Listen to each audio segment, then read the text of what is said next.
নদীর পাড়ে দাঁড়িয়ে আছে একদল মানুষ, চোখে মুখে দুশ্চিন্তার ছাপ।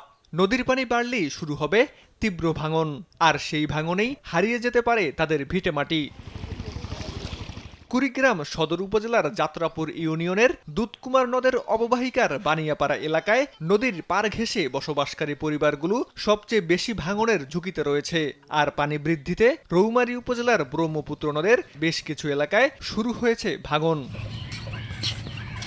পানি বাড়লে ভাঙন শুরু হয়ে যাবে। আমার এলাকায় আমার ঘুম হারাম হয়ে গেছে। আমরা নদী ভাঙানো, আমার জায়গা নাই, জমিন নাই, দয়া করে কোনো আশ্রয় নেবো। এই এলাকা ভাঙিয়ে বাড়ি ঘর অনেক কিছু জমি জমা মানুষ হারিয়ে ফেলছে। স্থানীয়দের দাবি, গত কয়েক বছরে শতাধিক পরিবার হারিয়েছে তাদের ভিটেমাটি। দুধকুমার নদের ডান তীরের প্রায় ৩ কিলোমিটার এলাকা এখন চরম ঝুঁকিপূর্ণ। ঝুঁকিতে রয়েছে স্কুল, বিজিবি ক্যাম্প ও যাত্রাপুর হাটও।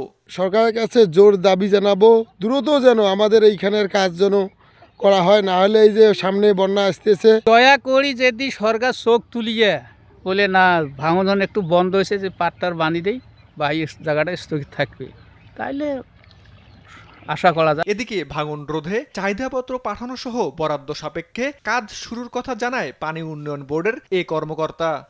1 লাখ জিও ব্যাগের চাহিদা প্রদান করেছি।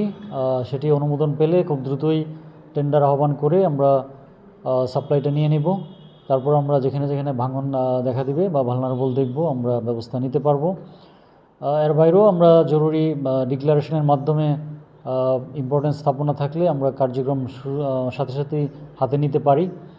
ইমিডিয়েটলি ঠিকাদার নিয়োগ করে আমরা সেই সব স্থাপনা ভাঙনের হাত থেকে রক্ষা করতে পারি।